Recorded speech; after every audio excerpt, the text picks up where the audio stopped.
Hi, welcome to today's episode of Tomorrow's Leader, where we dive deep on all things leader related to leading yourself and leading others. I'm John Laurito, your host.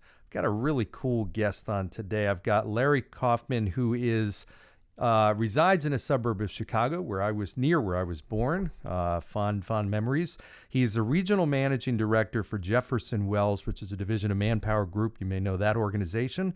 He's the best-selling author of the NCG Factor, a great book I'm in the midst of reading. And he's also a global speaker and trainer on LinkedIn. So Larry, welcome to the show.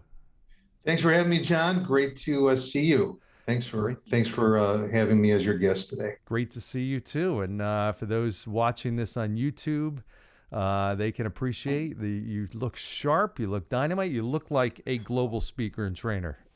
I feel like one. Best-selling author. Awesome. Well, I'm excited to have our conversation. I know you and I got to know each other recently, which is really kind of interesting because the premise of what you do and what you wrote your book about, which we're going to get into, is really how we came to know each other, and that was being connected, and then you connecting other people in my circle, and that's kind of interesting. But you and I came together that way, so I love that. I'm grateful for being introduced to you because I think this is the beginning of a long relationship and lots of introductions. So thanks again. So you wrote the book, The NCG Factor, and I'd love to dive into this a little bit because I think there's so much that leaders can get from this. I've already gotten a lot from it.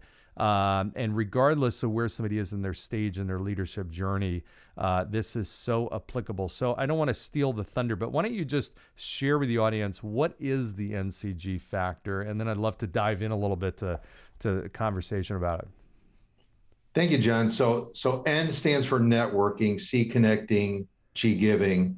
So it's a formula for building life-changing relationships from college all the way through retirement. Because we got to cover that full spectrum, because I think in my college days, I didn't think about networking, connecting, giving, but hopefully we can instill that in our college kids today, all the way through retirement. So that's kind of the baseline premise and breakdown of the NCG Factor. So happy to go deeper. Yeah, so let's talk about that, because I think, I remember starting my career and I don't think I was ever really good at networking or connecting people, and I think it's so critical, because when you think about how everybody is so close, and maybe one, or if not, 2 degrees of separation from probably anybody and everybody that they would want to get to know.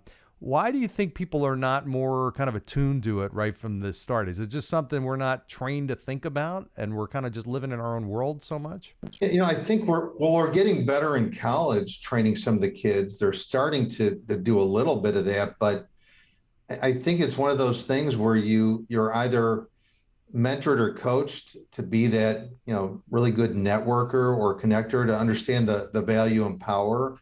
And I know, like, when I worked at companies and we had like a new leader come in, when I was in sales capacities, I was excited to hear that, well, Tom or Mary, they're super connected. Like, that was really great to hear, versus you get that leader, well, do you know anyone in the market? Not really, but I know your business. Oh, that's great. But you were hoping you can get some of their contacts and some of their relationships.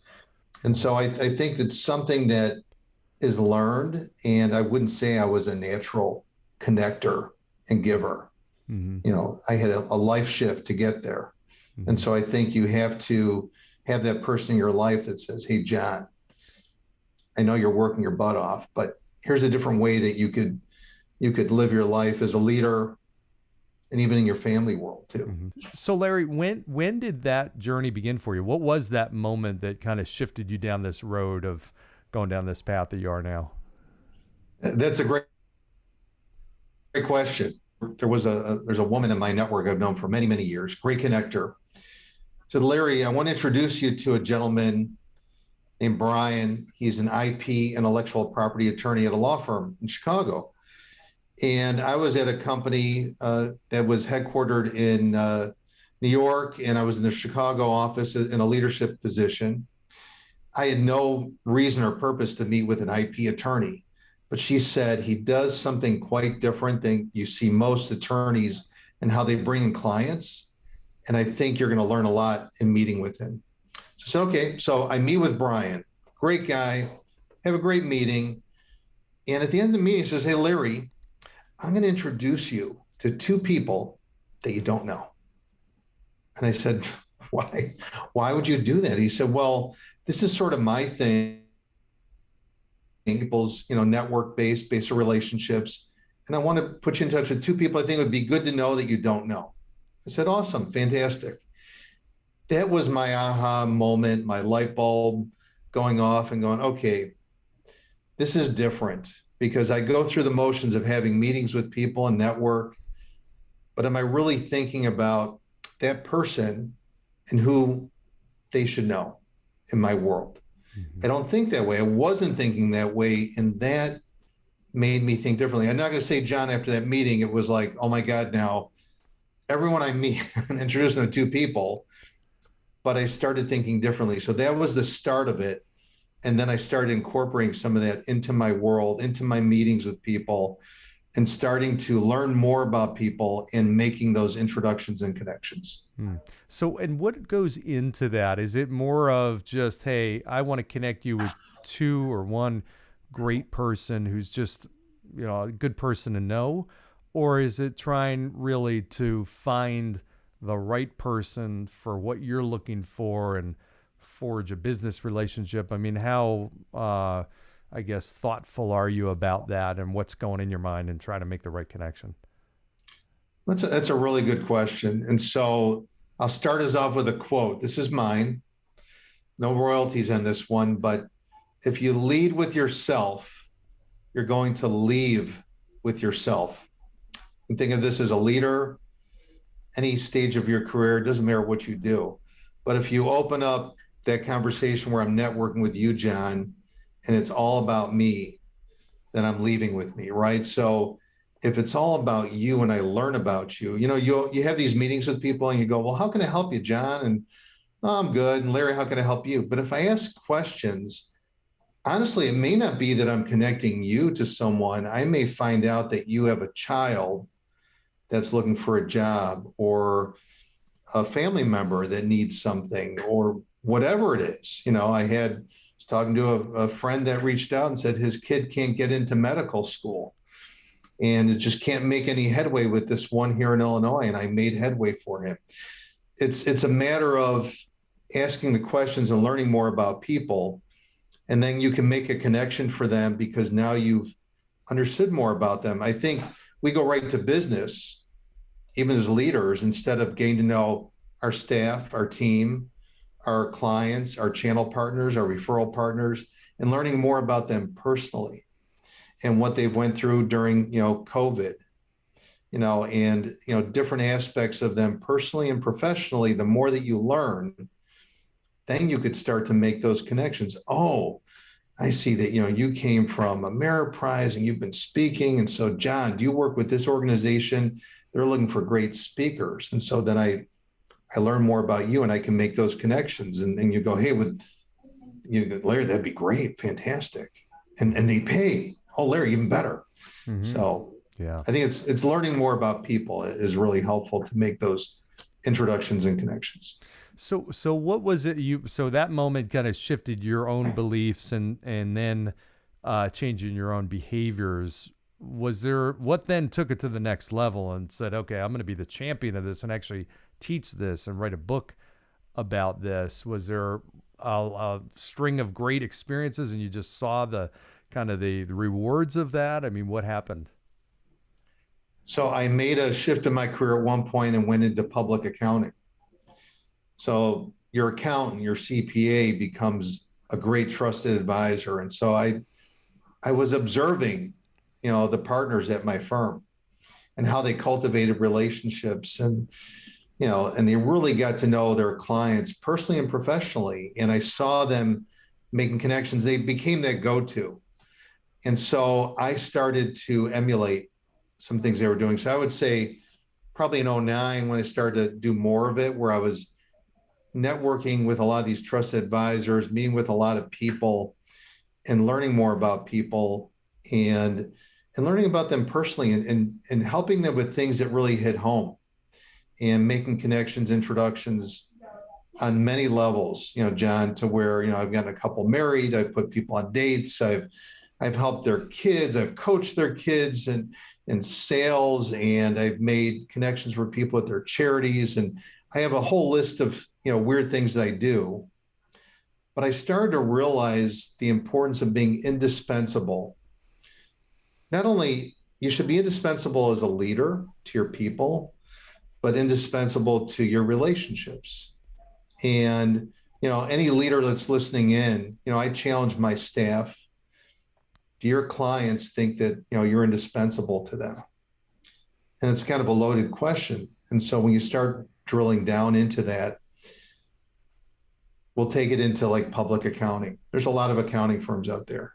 So it's very easy to replace someone who's doing your audit or tax. Maybe in some cases not as easy, but it can be pretty easy. Competitors are knocking on the door all the time. But if you become indispensable to your client, competitors, it doesn't matter. So if I have a client, we're doing audit work for that client, and I help that particular client get other clients. I help their child get a job. I help their charity, because things I want to do. And I posture myself as, hey, when something comes up, if it's ordinary or way out there, ask me. You got to get into Mayo Clinic. You have a sick family member. You need a connection. I'm that guy. And so when you build those indispensable relationships with your clients, but also with your staff, through COVID, I let my staff know, hey, don't think of me just as, leading, our region. If something comes up with a family, something you need, just reach out and ask me for anything. I want to be helpful. And people did reach out. And that's got to feel great. I mean, when you have, and you've brought people together that have gotten married and things like that. I mean, that's not obviously your purpose or mission in life, but that's a pretty cool thing. When you've changed people's lives that significantly, that's a big deal. I love it. It's like, when you make a sale, you feel really good. When I make a great connection, and, someone tells me, hey, we got married, or we fell in love, or, hey, I got a client because of that, or, boy, the person you introduced me, we've become great friends. Like Larry, you hit it out of the park. There's like a euphoric feeling, and it's transformed me as a person. I love it. So is there, for somebody who may not be very good at this, is there a right way and a wrong way to connect to people? So in my book, I have talked about creating your own introduction. So that's helpful when you're connecting someone to someone, that you create an introduction. And really, it'd be hard for me, John, to introduce you to somebody for a speaking opportunity. So I would say, John, can you send me, not your bio, a paragraph introduction in the third person, like I wrote it about you?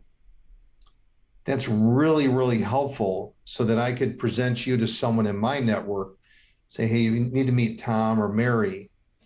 But it looks like I've written your introduction, but you wrote it for me. So that's a good best practice. Is, create your own introduction. So even as a business leader, it's a good thing. Create your own. And then when someone wants to tap into your network, you go, John, you go, Larry, I see someone in your network I'd like to know. I go, okay, do you have your own introduction? No, let me send you what mine looks like. Can you craft one so I don't have to think about it, and introduce you in properly? Because I'm never going to do it justice. You're great. Yeah. You're this great speaker, and you've done so much in your career, and the podcast and so much more, but I'll never do you justice. Hey, you should meet John. He's a great speaker, and he's a good sales guy. And you're like, I'm not a sales guy or good networker. I'm going to misrepresent you. Yeah, that's such a great point. I'm thinking about that as a leader. Every leader needs to do that. What is your introduction, and doing it in that sense of writing the paragraph for somebody who's introducing you and connecting you. I love that. What a great, an easy exercise, and hugely impactful, I would think. Definitely. I mean, leaders want to be connected to, board members, board of advisors, to trusted advisors, channel partners, referral partners, potential clients, and you're asking for that help at times. It's like, well, hey, here's my introduction. Yeah. Can you facilitate this? And it works perfectly. Because it's a great point, because what it does is overcome what tends to be sometimes an obstacle. People don't know how to introduce somebody. They don't know how to refer somebody. They don't know what to say. I don't know about you, but there's so many people that I meet and I couldn't tell you what they do. They describe, and I'll be honest, I was just on a call earlier this morning with somebody who I couldn't, after 15 minutes, I couldn't figure out what they do. And there's so many people, I think, that are really ineffective at explaining that. I was part of, years ago when I started my business in financial services, I was part of something called the Leads Club, I think it was, which was one of these BNI networking groups. And one of the best things that came of that was we had to introduce ourselves that way. Hey, my name's John Laurito. And it wasn't just I'm a financial advisor. It was a good lead for me would be this. And it forced you to really kind of, now there's an example of, okay, taking, but it helped you on the giving end. It helped me understand everybody else in that group exactly how I could help them and what they were really looking for and how they could help people. So I thought it was a really kind of cool exercise. Most people, I think, lack that skill. It's really helpful. And I would say, like, as a leader for your teams, anyone who's on like the sales side of the business, you get referrals from clients. And so sometimes they don't materialize because the client's like, hey, Larry, I've got an opportunity for you. I'm gonna make an introduction. And a week goes by. I'm like, hey, where's that opportunity, John? And you're like, I got really busy. And another week goes by. Hey, John, don't mean to bug you, but I know you had referral for me and have been really busy. I'm sure I'll get to it. And then I just forget about it, right? Because I feel terrible bothering you. Instead, right away, when you say I've got that opportunity, I say, hey, John, let me send you my introduction. It looks like you wrote it about me. And you could email me and that other person just to make it easier for you. Wow. And then they happen like immediately. I like that. It's awesome. It's perfect. It makes it so easy. That's exactly right. And I'm thinking, as you're talking, of a couple of individuals where I'm dealing with that, roadblock there. So I will take that action myself. So I love, in your book, one of the things you go through is how you got into your global speaking business and being an authority on LinkedIn. And it's kind of an interesting story about how that happened. I think the audience would love to hear it. You want to share it? Sure. Thank you. Yeah, so I've been speaking now about 14 years globally about LinkedIn. I've done this in corporate America for associations all over, even internal across Manpower Group. And basically for me, LinkedIn has been a great way to be a better connector and giver. Now, going back in time, LinkedIn, I joined LinkedIn. There's almost 800 million members today. I joined when there was just about 1,100,000. Wow. Could have joined sooner. I thought it was a scam. And it was someone that worked for me, sent me an invite, and I blew it off. I could have been like in the 100,000 range. So anyway, joined at 1,000,001 or so. And I'm getting to, know the tool, the platform, and using it. It's not very widely known. So John, my friend Mary here in Chicago knew that I was an active user of LinkedIn. She was running a business networking group of about 35 small business owners, and they met monthly. And she said, hey, could you come in and do a talk, demo, presentation on LinkedIn? And, I was not, out there speaking on the circuit about LinkedIn. This has been the first time, but I gladly accepted, and I went in prepared. And I thought I did like a terrible job, because haven't been speaking about this for years, but they actually loved it. And the reason they loved it is when you know something more about a topic than anybody else in the room, you're the resident expert. And I was. And so, of course, I was more critical, but they're like, oh my God, this is fantastic. And they learned so much. I'd love to go back to those 35 today because I think I'd blow them away, but I think I did a good job. I vowed after that, though, to immerse myself and really do a great job and become that expert. And so since that time, I've been all over. I've been, virtual, live, cross borders, all across the US. I've done probably every industry, and from your, CEOs, board members, salespeople, CIOs, CHROs, you name it. I have done it.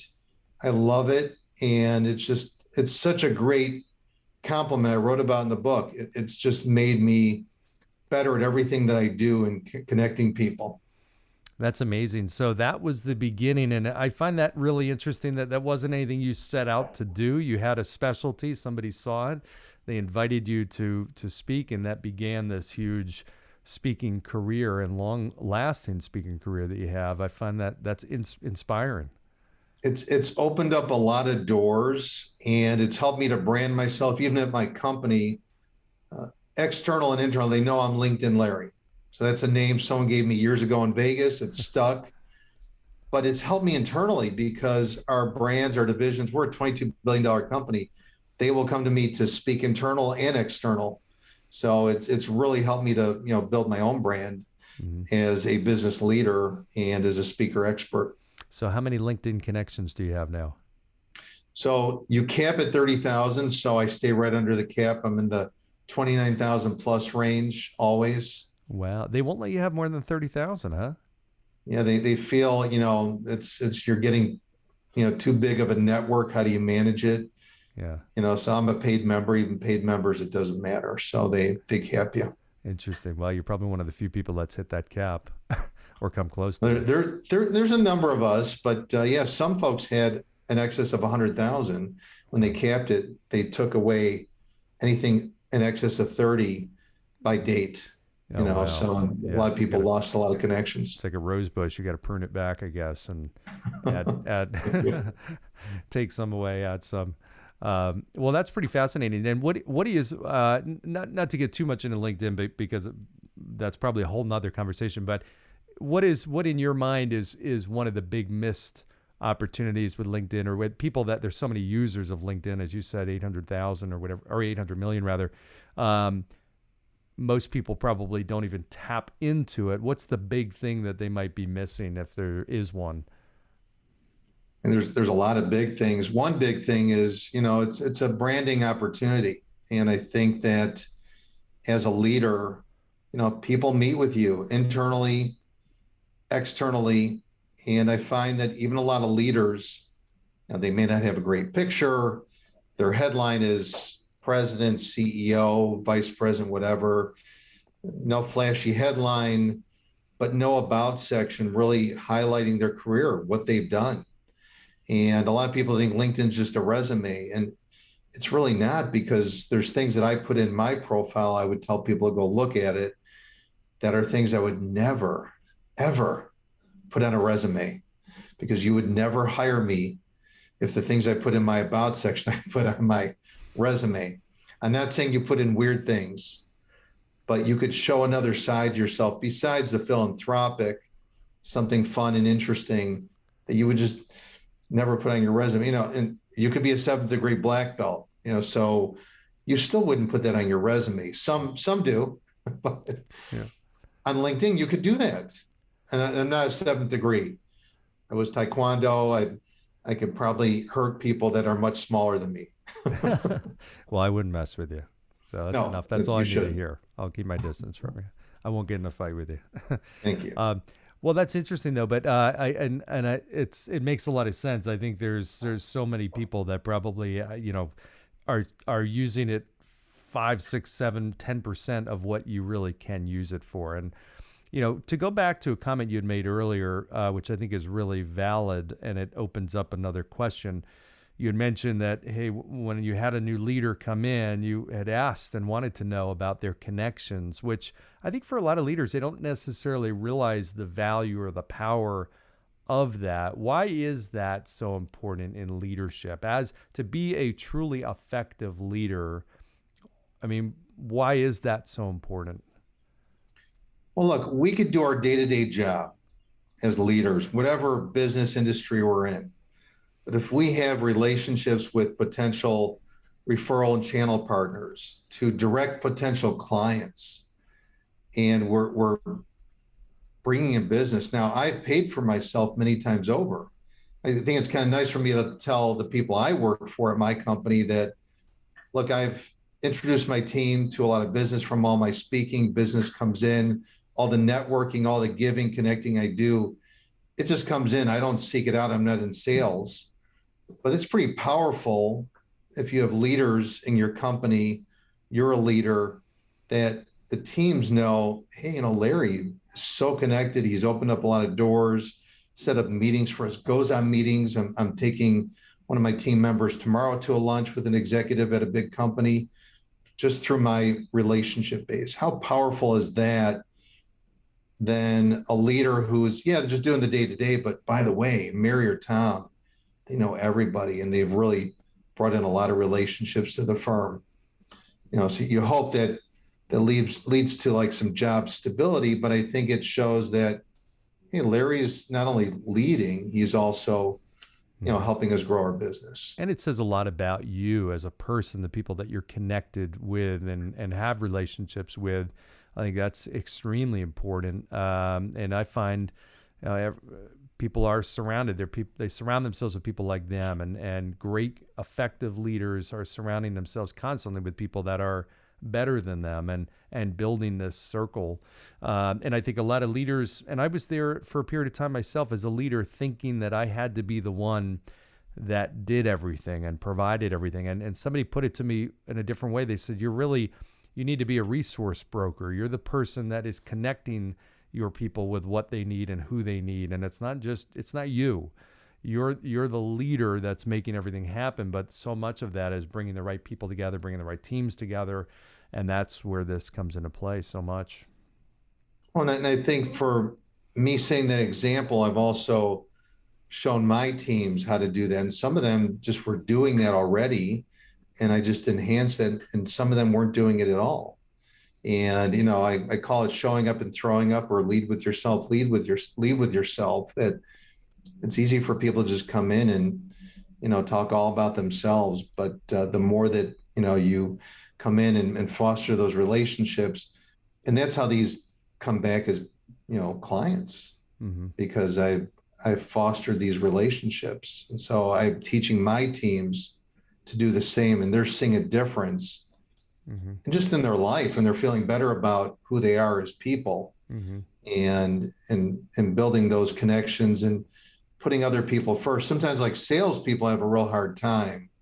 They just want to sell, and so you have to step back. And I think COVID made us more empathetic to people and more interested in people and wanting to help people. And some people didn't change, but a lot of people did. And I think if we're I think we're better at connecting and giving it. It's good for business, but it's good for ourselves. I remember reading a story in your book about somebody saying that you had connected him with so many individuals and had been so good with that your name was referenced in, I think it was something like 300 emails in 900 days. So it was basically like every third day, your name was there because of how many people you had connected him with. Am I getting that story right?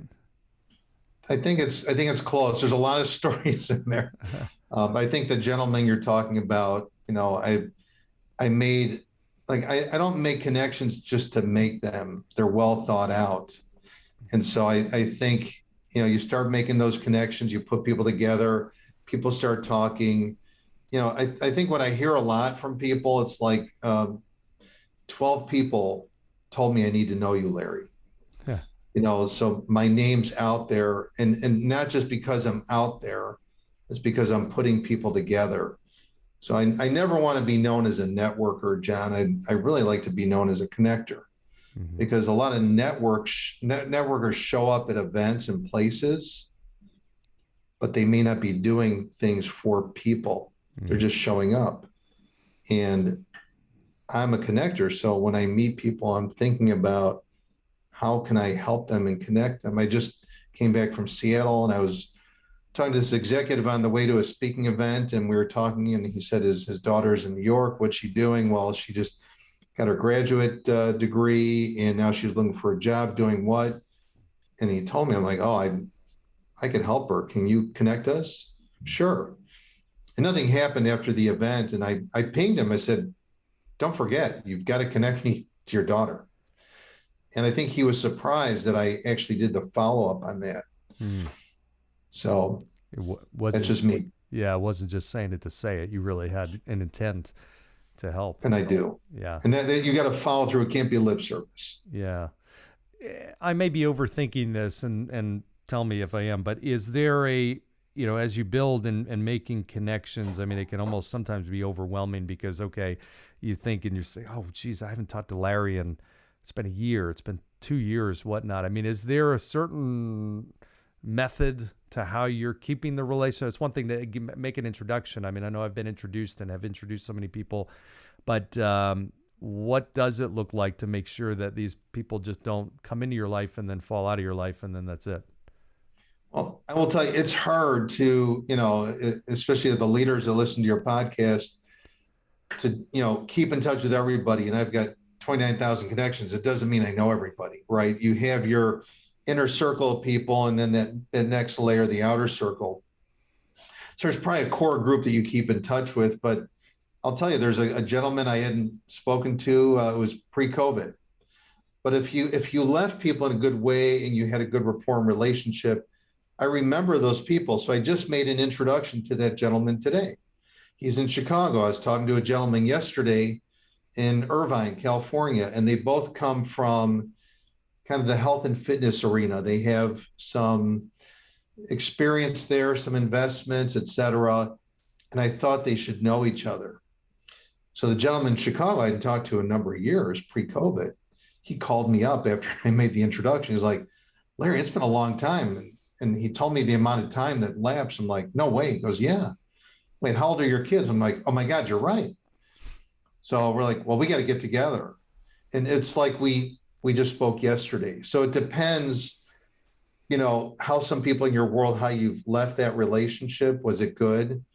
Then you could pick up anytime. So sometimes you can't talk with everybody all the time, or you change your career. And so that person doesn't really apply directly today, but they may surface in something you do. And that's what happened today. So don't worry that you have to talk to everybody every single day.